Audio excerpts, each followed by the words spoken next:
So today, Peter, I think we want to talk a little bit about trust. And as I kind of contemplate that idea of trust, I think of how important it is to trust the people you've been engaged with, right? And I think that's probably one of the biggest stumbling blocks for a team is the fact that if we don't have trust in one another, how are we ever going to be able to conquer the world in His name? What are your thoughts? What a powerful way to conquer the world, I like that because sometimes our teams are so focused on this little world of ours, the bubble world we live in. Yeah. Whatever it may be a ministry, it can be a church. Whatever we do, we think in the terms of bubble. But I think when we look at the ministry as a worldwide ministry, how do we impact the local as well as the global? We need a team. We need a team that we can work together, and I think one of the key things, some of the writers and gurus about management, they talk about one of the big things in the team is, number one thing in the team is trust. And trust is not a commodity that you can buy over the counter. Right. Boy, wouldn't that be nice, right? Yeah. Some kind of few dollars and know that you and I can trust each other, and yeah. And so, trust is such a aspect of our lives. You cannot see that. You cannot see trust, but yet you have to build trust. We use the word, we're building trust. Any relationship starts with the trust. And you hear throughout the Bible talk about, especially the Psalms, David writes, trust in the Lord, trust in the Lord. Lord, I trust you. When he goes to the battles, Lord, I trust you. What does it really mean, trusting? And how do we bring that from a kind of idea of divine thinking to a human thinking and saying, Bob, I trust you. Mm-hmm. And then you say the same thing to me, Peter, I trust you. And I think there's a whole picture here that takes a lot of time for us to do and to think, but this is the most essential to have a trust in each other. Building trust. I think ministry's foundation is on trust. Otherwise, we could be working, and if I don't have trust in you, you don't trust me, you wouldn't give the keys of the building to me. Right. You see what I'm saying? Right. You may say, I'm here from 10 to this time, and you come in, you go, we work together, we both are laboring, we both will do this, but I'm not going to give you the key. And you may have various reasons for that. Then there's something that's not happening right in the ministry. Yeah. I think no wonder Jesus said, I give you the keys to the kingdom. Well, truly, when you start thinking about trust as a formation of leadership, right? And the first and foremost, obviously, in the business we're in with Jesus, he has said, right? I give you all these things. I've given you my power. All these things you'll be able to do more than I've ever. All you have to do is trust in me, right? And we think of that, and we often go to the responsibility under that. I know you do, and I do. I wake up in the morning and think about, okay, how do we go forward in advancing His kingdom if He gave us the keys? We're like little kids who've been given a really nice car, and He said, okay, go. Yeah. And we're like, well, wait a minute, how can He build that trust in us, right? Well, He said, you committed to me, so I'm with you, right? And I'm going to keep walking with you even when you fail. Yeah. Now, obviously, as leaders, you and I have both been through those moments where we've trusted someone. Yes.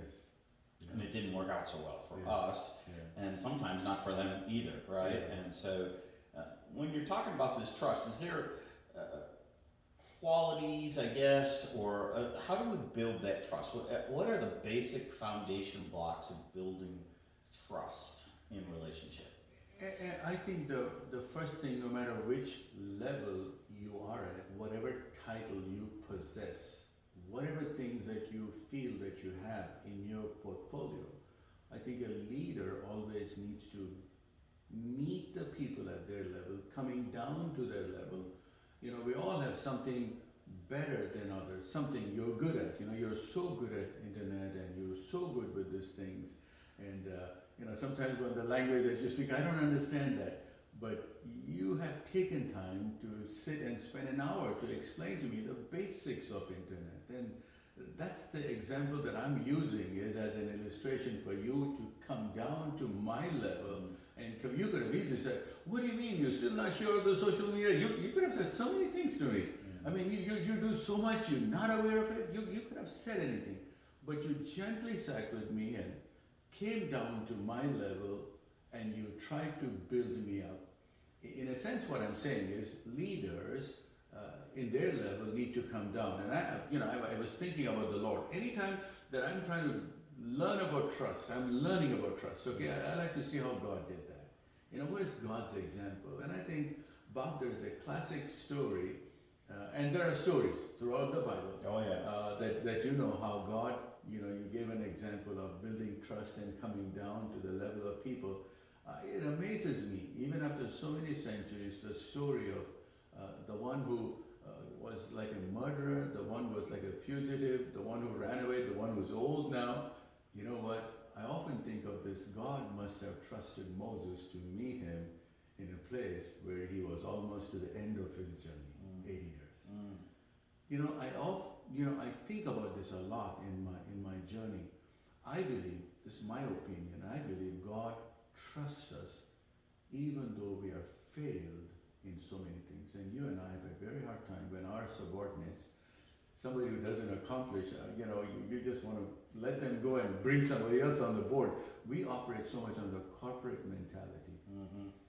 And if God, would you really, if you give you a resume for Moses, would you hire him as even as a leader of your community? Would you give him the keys to the building? I don't know, right? It's like, right? You wouldn't. We wouldn't. But I think the fact that God trusts us more than we trust Him, and I think about it a lot, and I hope we can dwell on this and learn that how much He trusts us. And this is where sometimes we feel like I don't think this guy trusts me, and then you begin to walk away. But I think God keeps pushing Himself towards us. I know all your failures, and I know you're going to fail me also in the future, but I love you, I trust you. And I think trust is such a thing that we all in leadership need to learn. So I'm thinking about Moses, the way that God comes to him. It says, I came down, and in Exodus it says, I've come down to meet Moses. Look at that. I have come down, and he could have spoken from anywhere. God could have just said a word from the sky, but he says, I come down to you, Moses, to your level, and I know who you are. I know how broken you are. I know your guilt. I know all that you've done. Because of that, he ran away. But God stops him in the middle of that journey. And he says, I have one of the biggest tasks your mind can ever imagine. I want to talk to you. Right. But, and again, I think when that trust is imparted to another, especially someone who may not feel that they're ready for it, right? I just think of Moses going, yeah, not me, Lord. He did that, yeah. Right? And throughout the scriptures we see that where people are called into service and are like, oh yeah. And I think the failure is sometimes we think we're not good enough, we're not worthy enough, but trust is something that's handed out. And some people will say trust is earned, right? Yes. I think that's to an extent true in the world in which we live. Yes. But we, as Christian brothers and sisters, when somebody's raised their hand and has demonstrated that they are truly on the team, when we impart that trust to them, we're also saying to them what Christ has said to all of us, right? Yes. And what God said to Moses. You're good enough. I got you. It's okay. You'll stumble a little bit, I'll give you Aaron, here you go. And you know what? When you don't think you can, I'll give you a staff that turns into snakes. And when you don't think so, I'll send a plague. I'll send some frogs. I'll send some flies. And all of that must have built Moses' trust in this relationship, right? It's so much of trust is work. God has been working with Moses through his failures. The reason that he goes after Moses, even if all that has happened to Moses, to show us that when you say no to people, he says yes. When you say I'm not qualified, that's how I'm not qualified. We all feel that way. Right. And rightfully so. That's a good starting point for many people that say, Pastor, I'm not worthy, I'm not capable. Anytime you ask a person, most of the time you would get this answer, I'm not worthy. Right. You know, I'm not capable of doing that. God knew all that in the life of Moses. And yet he comes to him, he says, I trust you in your brokenness. And I think that's one of the biggest challenges for leaders to trust. And you and I had to deal with people that failures in their lives doesn't mean we push them down. And this is what we're talking about, leadership in a church, ministry. How do we come down to their level and say, you know, you're broken and we still trust you. Come on board, let me help you. And you know, in the story of Moses, God helped him. You know, I can't speak. Hey, wait a minute. Who helps speaking? So what is he doing there is coming along and saying, I will help you all through the journey. So Bob, I feel that trust is a very important thing. You know, we are so much result-oriented people. And you push the story to further on, you can see that Moses did everything what God told him to do. But the Pharaoh was so much against it, everything Moses did. You know, you and I would be in the corporate world say, guy, you're not getting a job done, okay? Right. I sent you 3 times, guys, with a big ammunition. Come on, it's your job to convince them. That's what we as a CEO function. But God helped every time. He came along. He says, I know the character of Pharaoh, Moses, but I'm going to be with you again. Go back, go back. And I think the teaching for us is trust also means that he has a lot of patience. Not only with Moses, when he says, I'm not worthy, I'm not capable. He says, I'm going to send you Aaron with you. But I think the guy was, the very beginning of his journey, he was very shaky, but he becomes very powerful as he moves along in the journey. I think trust is the foundation for us to build a team. And it doesn't happen just on a cup of coffee. I think it happens in relationship. As Moses walked, God was always walking with Moses.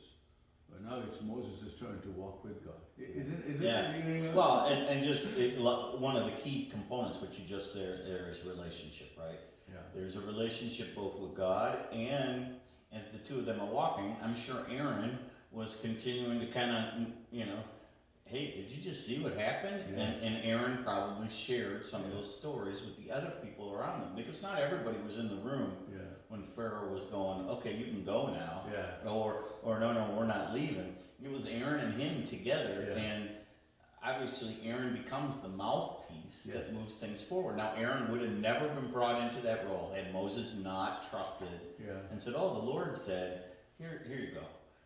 And brought that along. I mean, when you think about that, right? I think you and I have experienced a little of this here at the center when we come together. I don't know how many years ago now it is, and you start working here. I'm like, okay, it's a good thing, and how the relationship has grown and the trust has grown. And wow, we both learn a ton from one another, and then can trust one another and know that you know what the advice you're giving, the opinion you give is your opinion, but it's in love, right? And I think that's another one of those trusting building blocks because you have the relationship and you've seen that move forward. Yeah, you know, exactly. We don't want to go where the scriptures don't lead us to go, but we can imagine the conversation that is happening between, you know, somebody could have said, how many times do we tell this guy? I mean, what else can we do? The water turned into blood. This guy's so stubborn. I think, we don't know what went on. Right. But here's a journey. Here's a conversation that I lead to Jesus as he was choosing his team. Listen, this is so important. He was calling on the team. And I read a passage from Matthew 9, and this is so beautiful. As Jesus was walking along, we talked about walking along. We talked about God walking, As Jesus was walking along, he saw a man named Matthew sitting at his tax collector's booth. That's the worst place to be in those days. You know how tax collector was despised. The Zacchaeus story. Everybody cursed Zacchaeus. I mean, there are tax collectors, one of them notorious. Nobody wants to see them, talk to them, because they were mean guys. They were bad guys, right? I mean, we look at them, we turn the other way around. Who wants to go that way? In today's modern day world, the whole thing that pops up into my head, and I know this is a sidetrack, but is a toll booth collector, right? Remember the toll booths here in Chicago? You drive through and they take your money and people just get mad. I wouldn't want to be that guy sucking in all those fumes, listening to everybody whine about how much does it cost me? $1.50 to go 5 miles? What would it be? I think that's the reason they got rid of the toll booth things and made it all automated, because nobody likes the guy taking their money. Yeah, nobody. Right? Nobody likes it. Nobody likes it. And these guys were so notorious. They were not only taking money legally, but they were being bribed. Their lifestyle was so bad. I mean, everything. I love the way the scripture is written. Like he says, as Jesus was walking along, and now he's walking with the other guys. He already picked up the other few of the disciples along the way, right? Now he's walking along, and as he goes, he saw a man named Matthew sitting at the tax collector's booth. How many of us would walk along and we find people sitting in the places that you and I don't like, you and the public despises?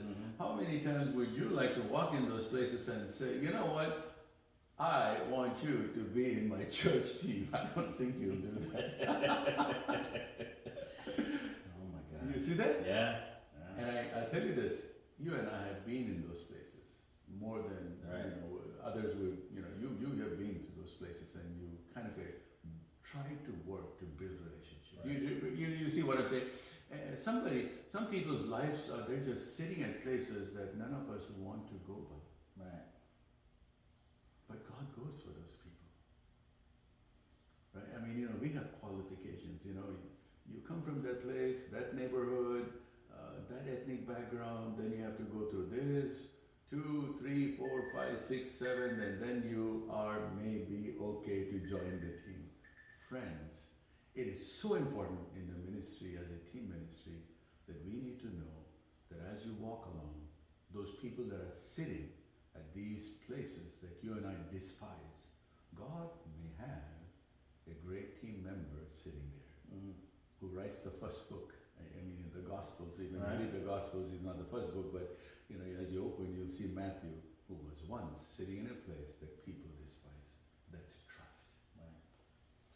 Awesome. I think we've got a lot to talk about here as we continue to walk through trust, so I look forward to the next session as we kind of continue down this road of what does it mean to trust another individual in Christ's name. Amen?